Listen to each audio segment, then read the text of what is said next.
Today we are discussing money management part 2. Last week we touched on important money management basics where we discussed income, we discussed cash flow, we discussed expenses, and then we also discussed practical tips on budgeting, how to make sure that your outflow does not exceed your inflow so that you can have what we call a profit. And then we discuss some tips on how to manage money, especially if you are just starting out as a creative entrepreneur. So today we are going to discuss part 2, and we are going to be focusing on pricing. We are going to be discussing financial discipline, savings, and investment. And at the end of this session, you'll be able to know exactly how much you should price based on your experience, based on your expertise, based on where you are currently in your creative journey, not based on what other people are charging or what your friends are charging or vibes online. So we work on a formula that we'll be able to know exactly how much you charge, and then we go ahead and discuss savings and investment. The truth is, many creatives earn well. Maybe in the first couple of months when you started, in a couple of years, where you are still finding your feet, or you are still grinding, mastering your craft, and at the same time trying to earn money. You may not earn that much. Okay. That is entry period. It's normal for every business as well. When you just enter into business, your earnings will not be as much as for business that have been running it for 6-5 years and now find their feet. Many creatives earn well but still feel broke. And the reason is because knowing what money is not enough. Last week we discussed what money is, what you can use it to do income. But we have to also know how to price. Pricing is such a key part of any business that even big companies hire people to do research just about price, just to know how much to price their products. Today we'll break this down in a way so that we can actually start applying this immediately in our creative business or creative career. To the big talking point tonight, which is pricing. Pricing is simply how much should I charge for service or products that I offer. How should I determine the price that I should charge, such that I will still be able to maintain business, I'll still be in business. Because if you charge some certain amount of money, you can run out of business because that price will not maintain or sustain you. And if you charge too high, you can scare your customers away, and then they will go and patronize your competitor. So how do you get that balance right between not charging too low and not charging too high? Now, the first critical thing that you need to understand is what I call your base cost. Base cost, B-A-S-E, base cost. Now, your base cost simply means that the total amount that it costs you to do what you do. So all your expenses, everything that you need to spend, every money, total cost of everything that you spend to be able to sew that one fabric. Okay? To be able to sew that one fabric is what your base cost is. So if I bought $10 fabric material and I bought 2 items of material that I need to sew that fabric, I said $12, and maybe all my other costs after I broke it down is about, let's say, $5 for me to sew that clothes. Okay, maybe I need to give it to dry cleaner or something. I had everything together, that is $17. So that is my base cost. So now if you bring it back to the creative industry, whether you are a designer, whether you are a video editor, so your base cost is what does it cost you to design graphics. Okay, let's say for example, you need to subscribe for tools. So you are a video editor, you need to subscribe for CapCut. So you are a graphic designer, you need to subscribe for Adobe software, or you need to subscribe for Canva. That you need. What else do you need? You need internet, you need data, you need to pay for electricity because you need to power your laptop. So all those base costs, you need to know your base cost for a month. So let's say in a month, after you had everything together, your base cost is $200. Now, in a month, how many work can you handle? You say you are a video editor, how many video can you edit in a month? Or if you look at your numbers, which is why I said last week that it's very important for you to track your number. So if you are the first kind of person, if you're like me that have been tracking your numbers, okay, if I go back to like the last 12 years, I look at my spreadsheet, how often, what is the average number of work that I do in a month? Okay, so let's say you are a brand designer, how many logos can you design in a month? If you try your best and on a good month, you can do 15, but on a bad month, let's say you do 10. So you use your 10, that's the lower number is what you use for your cost. So let's say 10 per month, ideally, realistically. Normally, no matter how bad the month is, you can do 10 logos, 10 logo design, or you can do 10 flyers, for instance. That's just an instance. Okay, so $200 is your base cost, and then you can do 10 per month. So that means that if you divide that your base cost $200 by the number of designs that you normally do in a month by 10, that gives you $20. It means that for you to cover the cost of that $200 so that you don't run in debt, you need to do a minimum of 10 designs in a month and then charge at least $20 for it. You 10 projects and you start charging $10, you have exactly the $200 that you need to cover your base cost, your cost of doing business or cost of sales. Now, because as a business owner, you don't just want to run business and not make profit. So you cannot charge $20 for that 10 projects. You need to add what we call profit margin, which means that, okay, I just don't want to cover for the $200 that I need to keep my business running. I also want to be able to have some profit after paying all my bills, after settling my base costs. Now sit down and look at it realistically. Okay, let's say I normally do 10 projects per month and I need to charge $20 so that I can cover my base, but I want to have a profit, so I will add maybe $5 profit to each project. So instead of charging $20, I will charge $25, so that way the $5 extra on it is my own profit for that month. So by the time you do that 10 projects, you have $250 instead of $200. So by the time you settle your base cost, you remove the $200, you pay all your bills, you still have $50 as profit for that month. Now, what your profit margin will be depends on you. But what you need to look at is, number one, what is your expertise? What is your experience? Okay, if you are just starting now, let's say you don't have large number of client base, or you are just starting out, you are not an expert yet, your profit margin can be maybe around 10 to 20%. Because you are new in the market. But if you are an expert, and your profit margin can be as high as from 20 to even 50%. So 50% means that, okay, your 200 is your cost base, so 50% can be half of that, which is 100. So you want to make $300 for 10 projects. That means that you have to charge $30 for each project. And that's essentially how to price. Pricing is not just based on vibe, but you need to know your base cost first. So sit down, look at everything that it costs you in a month to run your business, to design. Even if you are a 9 to 5, know your base costs, determine a fair profit margin based on your experience. Then you add it to that base cost. And then you look at the number of projects that you can take in a month, okay? And then you divide it across that total amount. And if you are lucky, you can do more than 10 projects in a month. That means that your profit increases for that month. And if you are not doing up to that project for that month, and you know that the month is going to an end and you have not done up to 8, you know that you need to stand up on your toes and increase your marketing effort, increase your reach out. That's when you need to now put on your marketing act and start marketing. Reach out to clients, your old clients, reach out to people that might be interested in your service to make sure that you meet that quota for that month. Otherwise, your business will run at a loss for that month. So that's basically what pricing is. And that is how to price based on your own experience, based on your reality. Then every 6 months or every 1 year, you sit down and review your price because your experience has increased as well. Your profit margin should reflect your new experience. Another key thing when we talk about pricing is you need to understand your market. What you are trying to price for $25, there's somebody pricing for it for $15. If you are a client and somebody is charging $50 for something, another person is charging $5,000 for the same thing, the question that you ask yourself is that, why can't I go for this $50 instead of going for $50,000? But one thing that you need to know is what we call understanding your market, understanding who you are working with.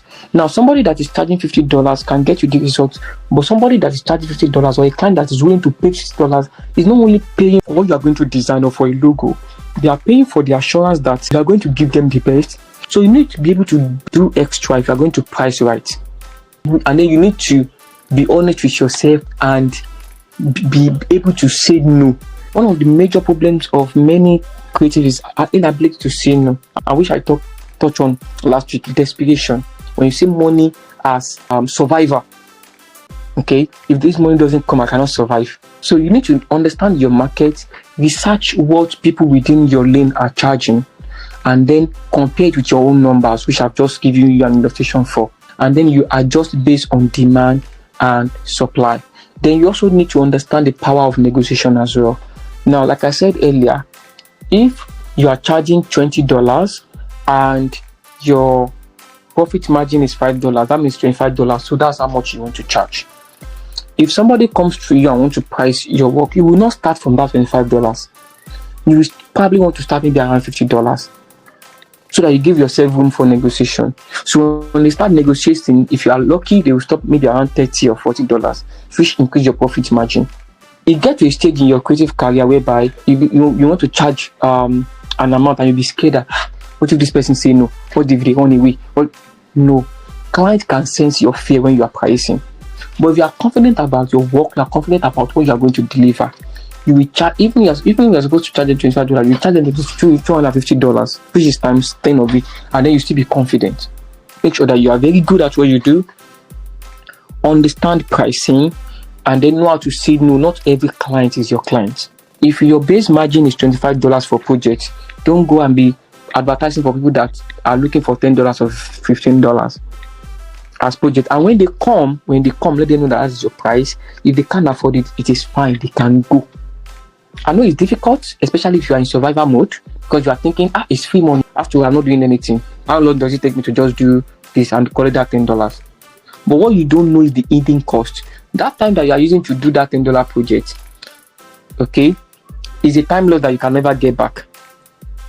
And another thing is that a client that will pay you $10 will frustrate your life. The time that you end up spending on that project will be enough for you to do two $25 projects. Even if you are not doing anything, you are better off using that time to learn and to improve your skills than doing that project that is below your price. Just I've been there whereby you don't have anything and then the customer comes and say, this is what I have, and then you are tempted to receive it because you are down.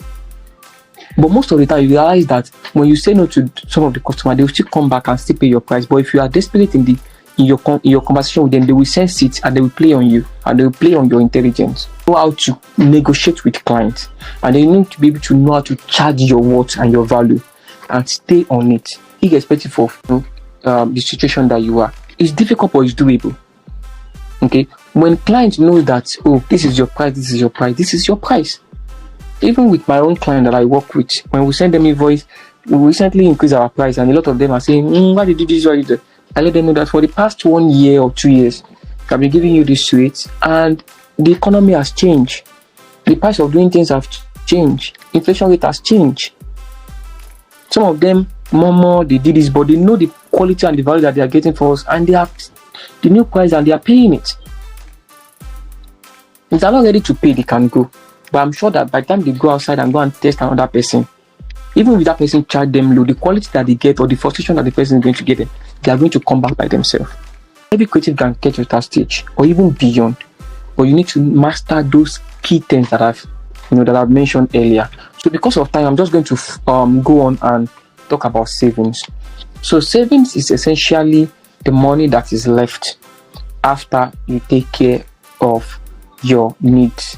For example, let's say your base cost is 200 and you're able to make 250. So out of the 250, you use 200 to cover your expenses. You are left with $50. So $50 is your profit.